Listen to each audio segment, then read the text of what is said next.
said, let's go ahead and give our first speaker a welcome. We got Nick Rians with FigRanks.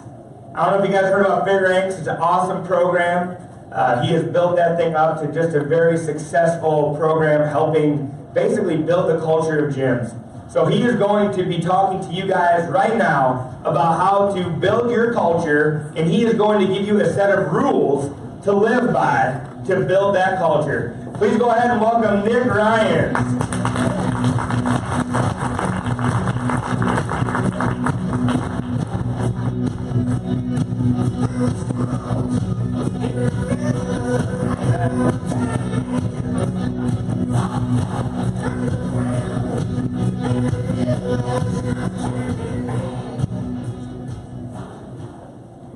So you guys know, let's see if we get the mic.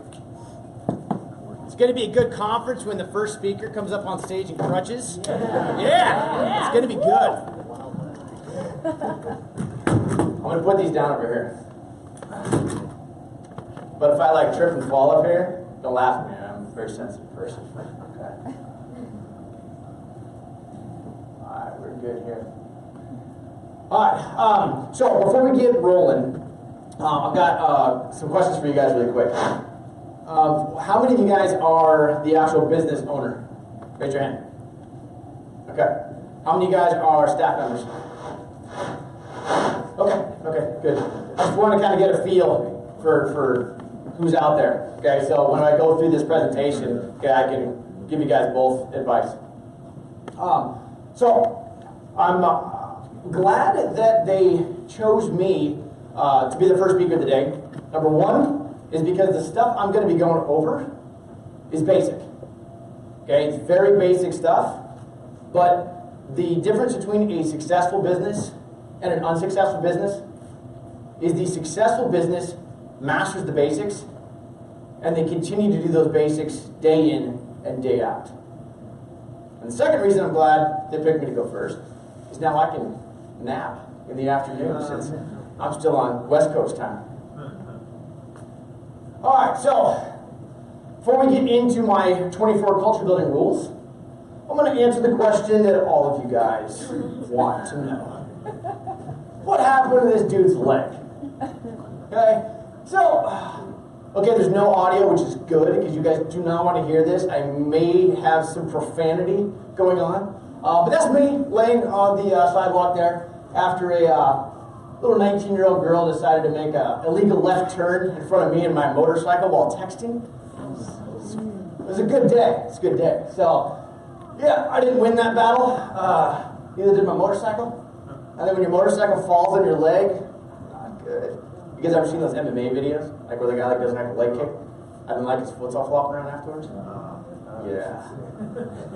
Yeah, it was good. So now I've got some hardware, some screws in here. But this happened, 5 weeks ago? I think 6 weeks ago. Something like that. So yeah, it's good times. But I wasn't going to let that hold me back from coming up and presenting to you guys. We'll get into a little bit about myself so you guys kind of see my background and where I come from and have an idea of where I came up with my 24 rules to live by was through the 16 years of experience I've had within the industry so far. And I figured this would be a great family picture to put up for you guys. Since you guys have all heard on Facebook, like the end of the world tomorrow or something. Anybody hear about that? I talked to some other people about it, what are you talking about? So it's damn it, this isn't going to work.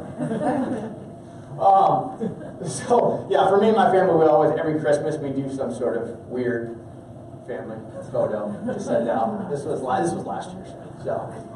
Alright, so for me, I started my training career when I was in the Marine Corps. One of my jobs when I was with my infantry unit was to help get the heavier guys skinnier and help get the weaker guys stronger.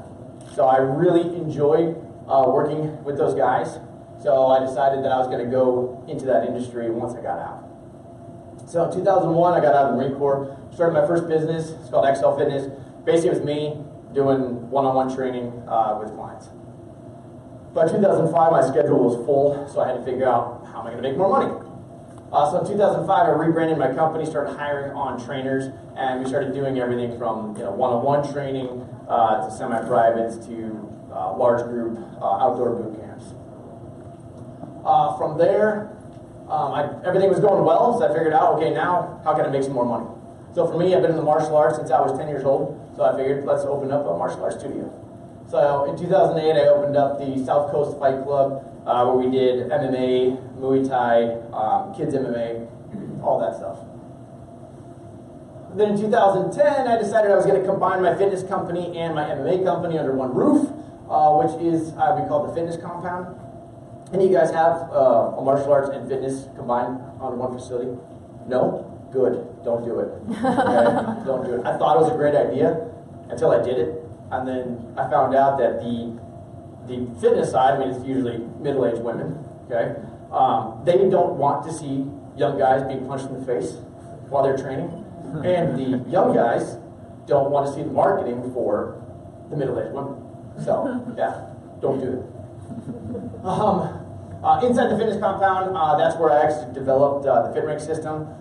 That's what I do now, which is a fitness ranking system that we basically spread to gyms and trainers around the world. And we've got about a little over 1,200 locations right now that currently run the system. Developed that inside the fitness compound. And in between there, I developed an iPhone app called iPersonal Trainer. You guys can still find it in the App Store. That actually went very well back in the day. We don't make shit from that now. So, it gives you guys a little bit about my background, where I come from. Yeah, I've been in the industry for 16 years now. So, let's talk a little bit about culture. And some of you guys may know what culture is, some of you guys may know what I'm talking about. But like, I've got a list of companies up here. Some of them have good culture, some of them actually don't.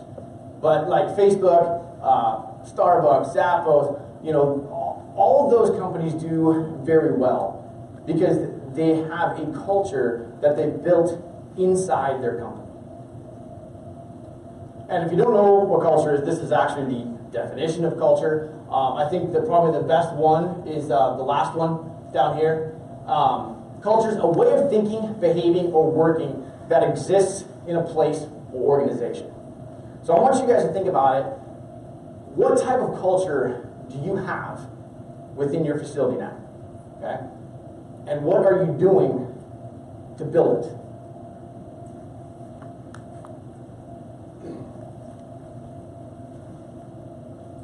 Clicker, but work. Oh, there we go. Just took some time. Okay, so again, these 24 rules, okay, that we're going to go through. Like I said, this is the basics, guys. But the question I want you to ask yourself, okay, because when we start going through these, I know a lot of you guys are going to be like, well, I already know this. I know this stuff. That's not the question I want you to ask yourself. The question I want you to ask yourself as we go through these is, yeah, you may know it, but are you doing it? That's the question. So, kicking this thing off, rule number 1, always have more energy than your clients. Okay, this goes for you if you're still teaching, this goes for your staff. Okay, these rules apply to both. If you are still training people, these rules will apply to you. And if you aren't training anymore and you have full staff, that's great. Then all these rules need to be put into your staff's hands so they understand what's expected of them. These rules here that I'm going to be going through, these are all the rules that I go through with my staff on day 1. So they fully understand what's expected of them from then on out. Okay? And what I'm talking about here, always having more energy than your clients. So take myself for example. Okay, when I get up on stage in front of you guys, I need to have more energy than you. Yeah, I could, they put this nice chair up here for me. Appreciate you guys. Appreciate it. Okay? I could be sitting down in there. Okay, but I actually presented in Chicago last weekend, and I sat, and the energy sucked. Okay, it just did. Yeah, I was like, man, what's up with this crowd? It's like they're just not engaging with me. Okay? But I thought a lot of it was just because I was sitting and it just wasn't as good. So I decided, I'm like, you know what, I got 40 minutes up here. I can stand on one leg for 40 minutes.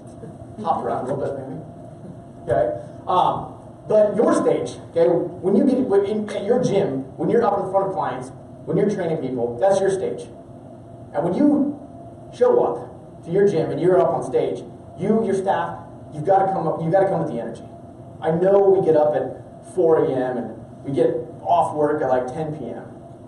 But it doesn't matter. As soon as we walk in that door, okay, that switch needs to be flipped, and you've got to be on. All right. Rule number 2, personality matters. So, when I'm hiring on staff, this is probably the first thing I look for. If they don't have a good personality, if they're not outgoing, then I'm not going to hire them. Okay? If they're outgoing, have a great personality, but don't know anything about exercise science, that's fine for me. I can teach that. Okay, personality? You can't really teach that. I mean, you can try to change it a little bit, but usually a person's a person. That personality is stuck. Okay? So when we get to some of the other stuff, if like, that's your personality, sorry. That sucks. All right, rule number 3. A genuine compliment goes a very long way. So one of the rules that I have is this right here, where after every session, myself or whoever's teaching has to go up and find one client after class and give them a genuine compliment. So going up to them, hey, you know, you're really great on your squat depth today, or something, okay? After every session, pick one person and go up. That little thing right there, okay, with pulling to the side, giving them that genuine compliment, can change people's lives. Okay, I'll give you an example for myself. When I was just starting off in training, I was working with this guy named Michael Thurman. I actually taught my very first session, and he was shadowing me. And after that very first session, I don't know if you guys can remember back to that, but it was bad.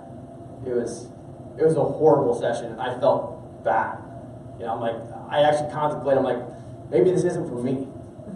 But he pulled me to the side, and he said, hey, you're going to be a great trainer.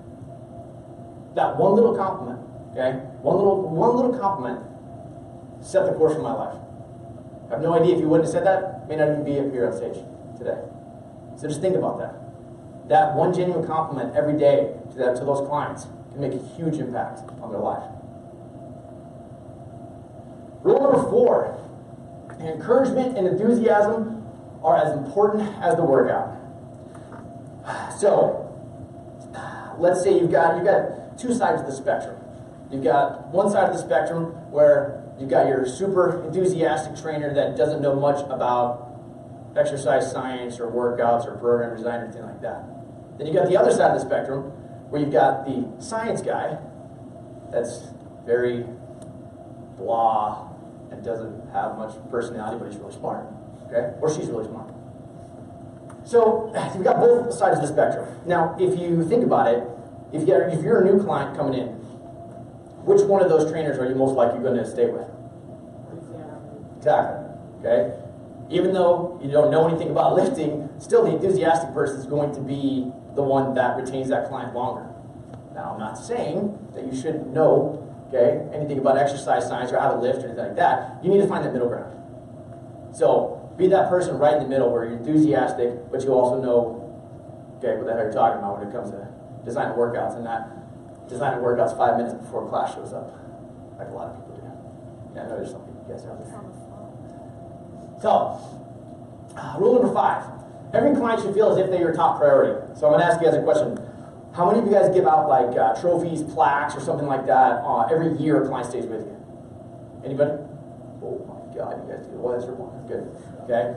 Good. Okay. If you guys aren't, you need to write that shit down right now. Okay. Every year a client stays with you, put a plaque together, put a trophy together. It's not going to cost you much money. Okay. There's plenty of places out there you can customize these type of things. But reward these members that are staying with you for a long time. They're putting their trust in you. Okay? They chose you as their leader. Make sure that you're recognizing them for that.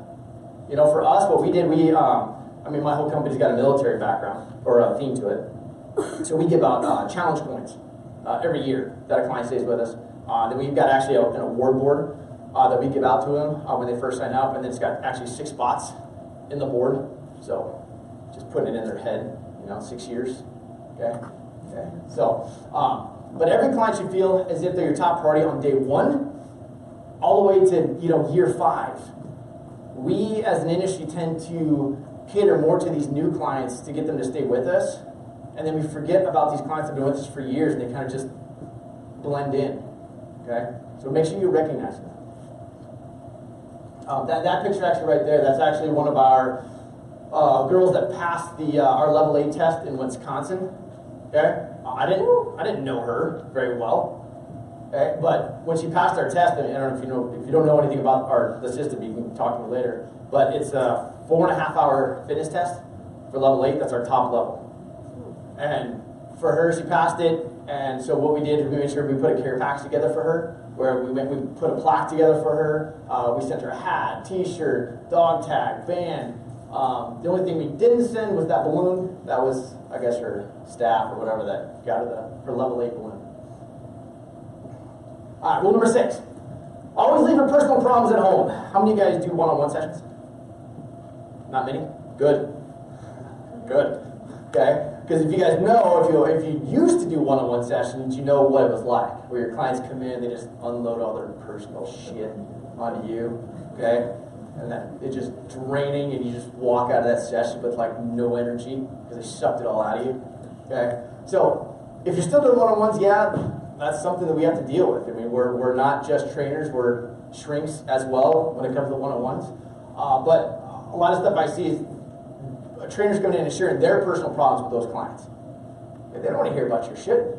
They want to come in and unload theirs, but they don't want yours in return. Okay? Some people think that for some reason. No. Okay? Leave your personal shit at home, and you just got to take it and listen to theirs. Also, Facebook and Instagram accounts. Okay, if you guys, how many of you guys have personal Facebook, Instagram accounts? Everybody, right? Okay. How many of you guys, basically when it comes to this, once you own a business, your personal stuff is no longer personal anymore. It's not. Okay? So don't be airing your issues and your problems on your personal Facebook stuff, because your client's going to see it. Okay? Okay, they're going to see it. Rule number 7 through 12. Rule number 7, don't use trainer jargon. Okay, so this is more for the younger, greener trainer that just got out of school and they're like, yeah, I'm going to use all this language that these clients are going to be like, what the hell is this guy talking about? But they think it's going to make them feel smarter or seem smarter, but it really doesn't. All it does is make the client feel dumb, because they're like, I have no idea what the hell you're talking about. Okay, so make sure that you're using normal words that your clients actually can understand. Rule number 8, never smoke a new client. If you don't know what smoke means, it means don't kill your new client on their first day. I know a lot of people, for some reason, I think the industry is getting better at this, okay, but posting pictures about like your clients all just, lying out on the floor, just dead after a workout. Okay, that scares people, you guys. Okay, these new people that want to come into your gym, that shit's scary. They don't want to see that. So your job when a new client comes in is to make sure that they go slower, because a lot of times you'll see the new clients that come in, they try to push. They want to keep up with everybody else. Your job is to actually slow them down. Like, hey, you don't need to keep up with everybody. These people have been here for years. Okay, you just came in, so slow down. Okay. Also, that makes sure that they walk out of your facility feeling like they accomplished something. Not if they can't even walk out, if they're like in your bathroom vomiting. Okay, that's not a win for you.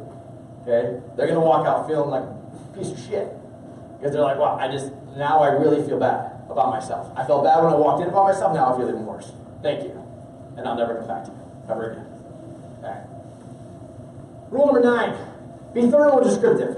One of the things I always told my trainers is that when you're training people, imagine as if that person is blind, and you have to fully explain it to them as if they can't see you. Now, being thorough and descriptive is one thing, but you also need to be fast. How many of you guys teach large group sessions? Okay, good. Okay. Because you guys know, with large group sessions, you don't have much time with each client. You got to be moving. Okay? So you've got to be good, you got to be thorough and descriptive with what you want them to do, but you also have to be fast. Rule number 10, don't mix business with pleasure. Anybody understand what that means? Anybody? Okay, who slept with clients before? Come on. I know you're not going to raise your hand. Like, there we go. There we go. This is my wife. Good stuff. Okay? I've accidentally slept with clients before. All right? I admit it. I accidentally did it. Just, it happened. Okay, but I took it to a new level. I took it to another level, where I actually dated one of my employees. Okay, yeah. That shit does not work out very well, right? So learn from my mistakes. Don't do that. Don't do it. Okay. Now this is a big thing, especially if you have staff. You better cover this in the very beginning. Okay, you hire these young studs with this high testosterone. They accidentally sleep with clients. Okay, so you cover this with them at the very beginning. Okay, get rid of that. Nip it in the bud before it even starts. All right, rule number 11: critiquing equals a shit sandwich. So I want you guys to just take that picture, burn it into your brains. Okay. So what do I mean by a shit sandwich? So when you're critiquing your clients, your staff, basically anybody, okay, even your loved ones, you could use this method. So shit sandwich is you compliment the person. That's your first layer of bread. You compliment them on something they did well. Then you lay on the shit, okay, and you tell them what they need to work on. Then the other piece of bread would be another compliment for them. Okay, so you end the critiquing well. All right, so just remember that. Look at the picture. Look at it. Look at it. Burn it in. Okay? Anytime you're going to critique someone, remember, shit sandwich.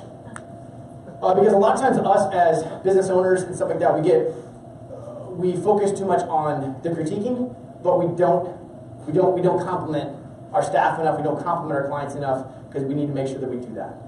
I know I'm really bad at it. My wife yells at me all the time. You don't compliment me enough. So I have to make sure every day I've got to give her something. All right, rule number 12. Practice what you preach.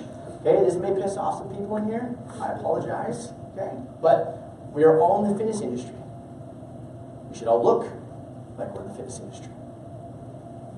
If we're asking our clients to work out 3 to 4 days a week, we should be working out 3 to 4 days a week. Don't use owning the business, okay, as an excuse. A lot of people think, oh, well, I run my business. I don't have time to work out. Bullshit. Okay. Now you sound like your clients. Oh, I don't have time to come work out. No. You got time. Okay? Work out. And eating right, if you're preaching to your clients about nutrition, you better be doing the same shit. Okay? If you're not preaching nutrition, okay. Do whatever you want. Okay.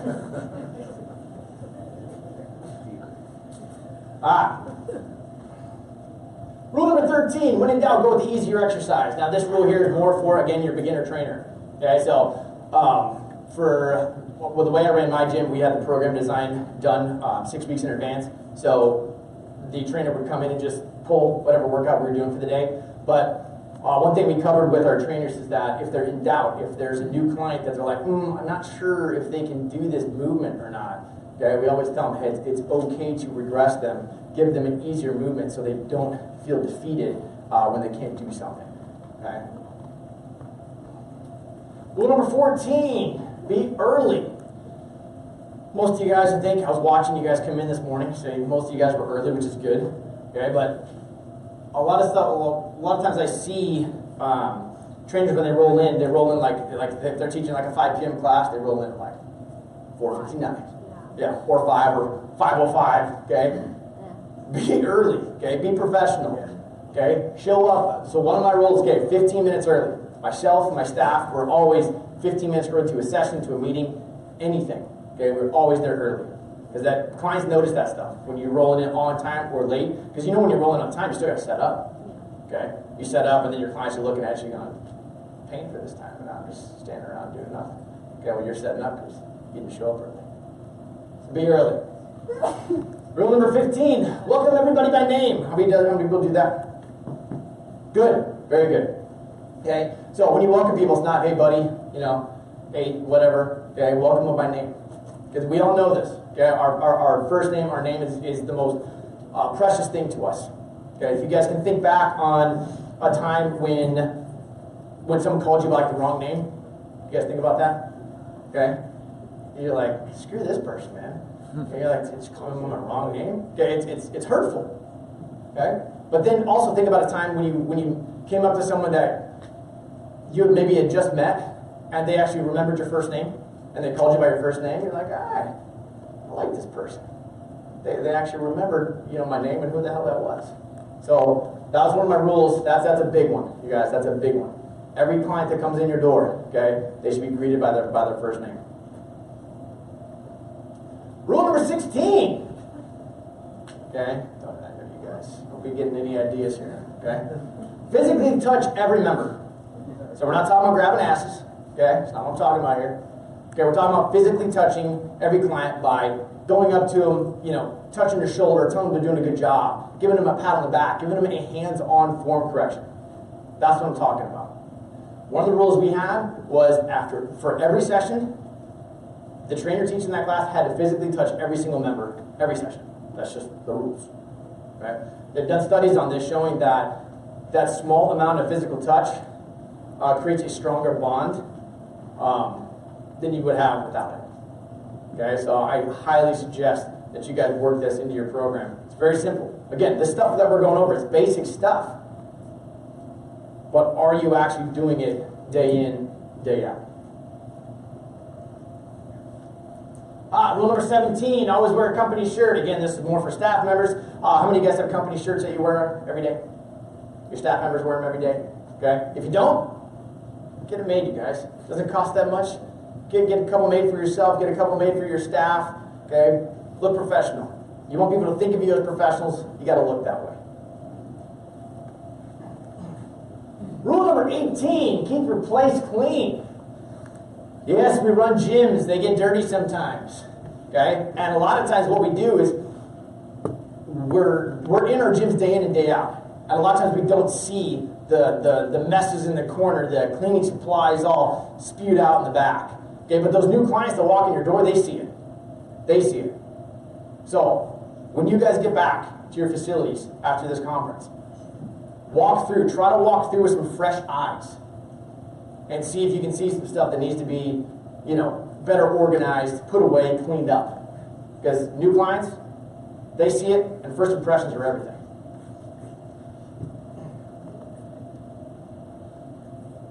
Alright, last set of rules. Rule number 19, stay 10 minutes after. So, like I said, all my people had to show up 15 minutes early, but they also needed to stay 10 minutes after. Because another problem I ran into is I saw staff members, as soon as the session was over, they were gone. They were out the door, and the clients were still cleaning up their stuff, okay, and they were gone. So, 10-minute rule, staying after class. The whole point of that is for them to kind of engage with the members, especially if you guys do large group. If you guys do large group, you realize that during a session, you don't have much time to engage with those people on a personal level. So that 10 minutes after the session, that's what it's for. Engaging with them on a personal level, let them share some stories with you, let them fill you in on kind of what's going on. Rule number 20, like I said, look professional. Now, we said company t-shirt, but what I mean by this is, yes, I know we get up super early in the morning, but don't roll into your gym looking like a bag ass.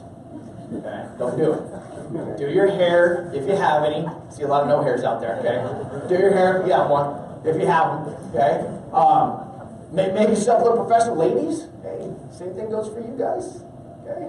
Do your hair, put some makeup on, okay? Don't roll in looking like you just rolled out of bed, okay? Look professional. Rule number 21, report any complaints. Again, this is for staff members. We had an issue with a lot of our staff. They'd get complaints, but then they never brought it up to the management or myself. So I'm like, we can't fix problems if we don't know about them. So we rolled this rule out to all of them. So reporting any complaints that they have. Rule number 22, I got a lot of these in front of the staff members. Check every member in. The system we used when I had my gym, we ran the mind body system. Again, there's a lot of other systems out there. Okay, but one of the issues we had with my staff members is that they weren't checking staff in. They weren't checking their clients in. So what we did to fix that was I changed the pay scale.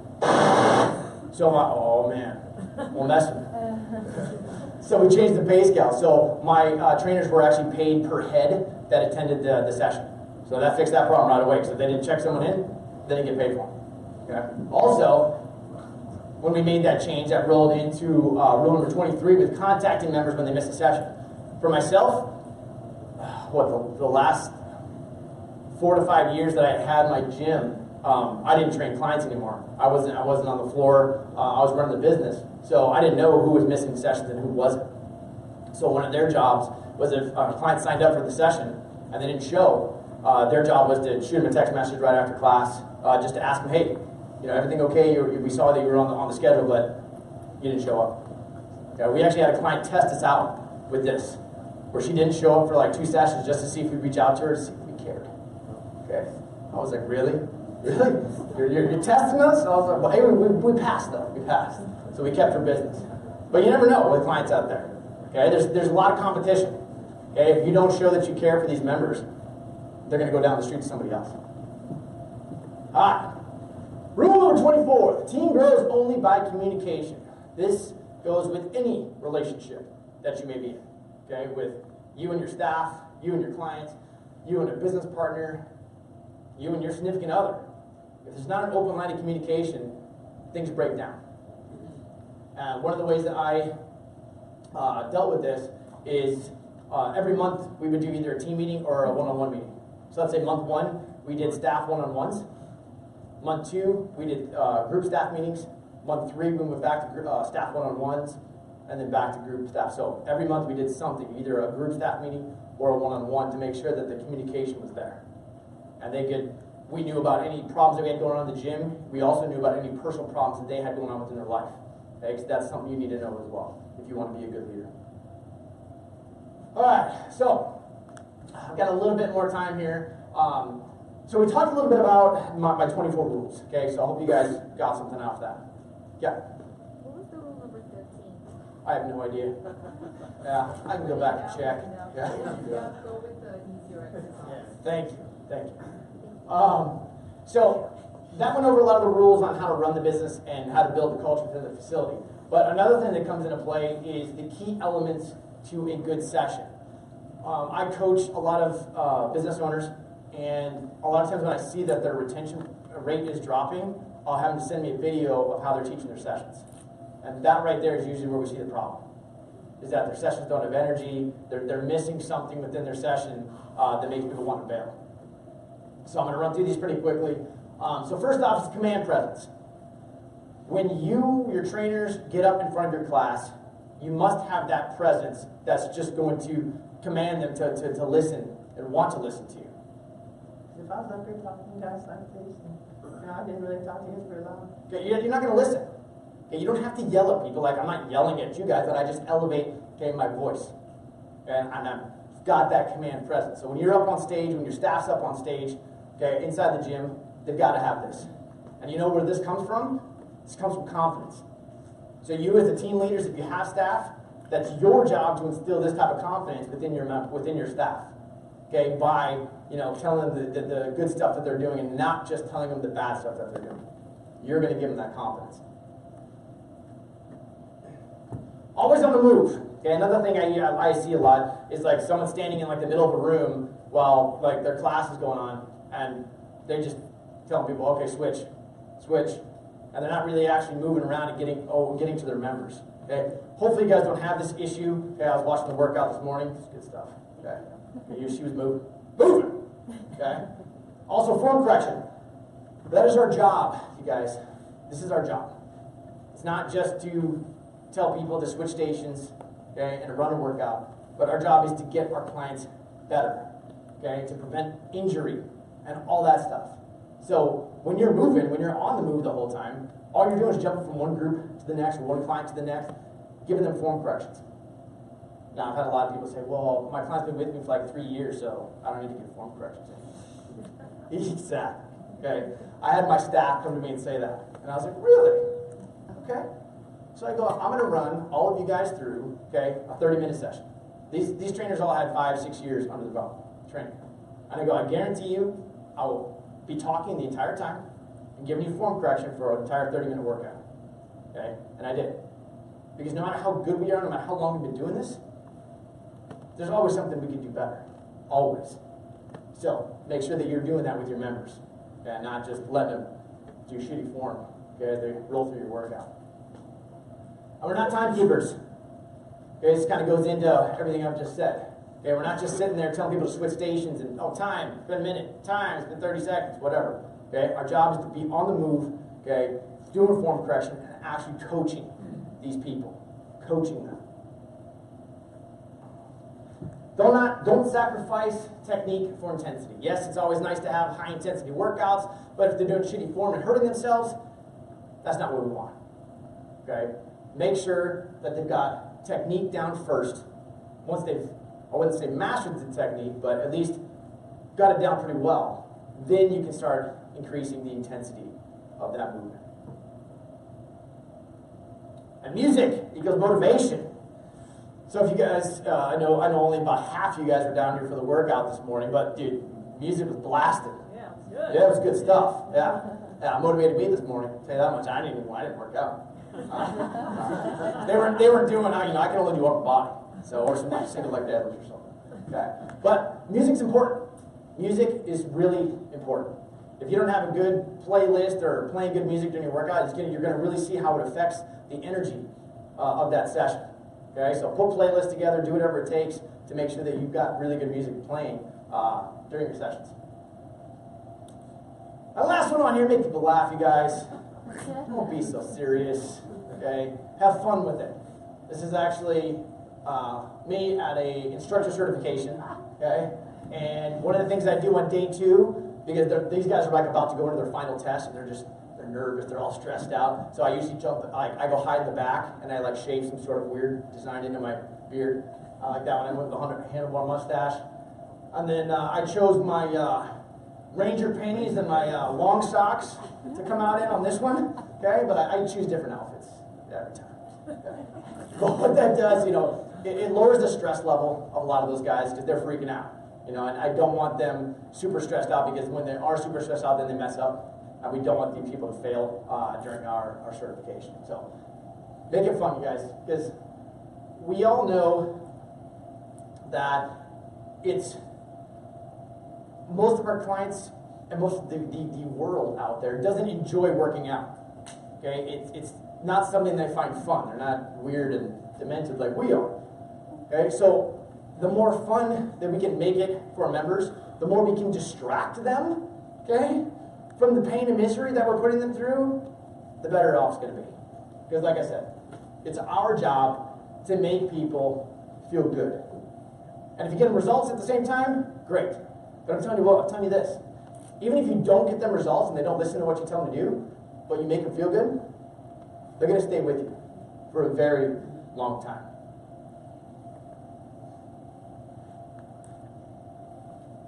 And all of this that we talked about, this all starts with you. If you're not willing to put in the work to do all these rules, to follow all this kind of stuff, your staff member's not going to do it, and it's just not going to happen. You've got to be willing to put in the work.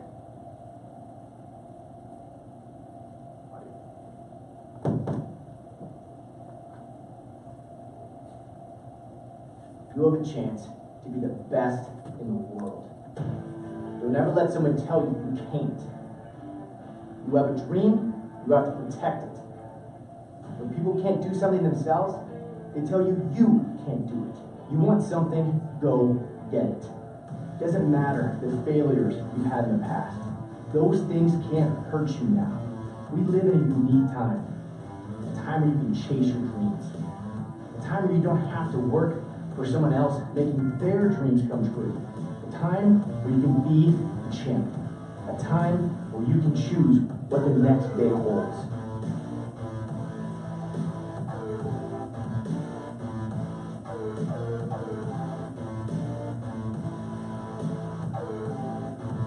Life may have you backed up against the wall. You may feel like nothing is going right. You may feel like the world is against you. But you must fight on. Don't live your life with regrets. Don't be scared to take on this life. Don't be scared to take the leap of faith. Don't be scared to be great. What's the worst that can happen? You get knocked down, so what? You get back up. If you get knocked down again, so what? You get back up every time. Because we are not defined by our moments of triumph. We are not defined by the happy times in our life. We are defined by the struggles, the hardships, the pain that we have endured. We are defined by the hells we have crawled out of.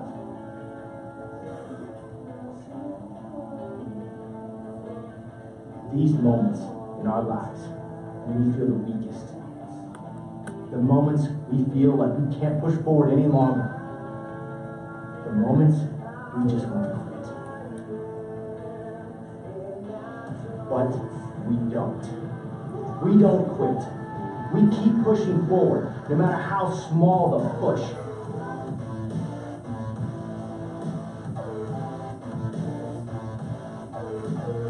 No one else is going to do it for you. You have to be willing to put in the work.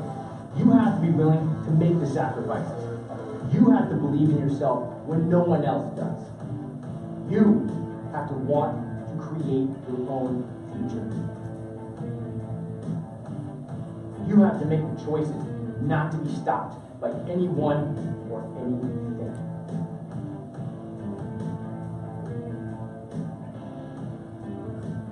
You have a chance to be better than anyone else out there. You have a chance to be the best in the world. So, when you guys leave here this weekend, you're going to have two choices. Choice number one, you're going to leave here pumped up, motivated by everything you learned. And then after a couple weeks of being back in your facility, you fall right back into the same rut that you were in before you came. Or, choice number two, you go back to your facility, pumped up, motivated by everything you're going to learn this weekend, apply that knowledge, and become the best damn trainer you can.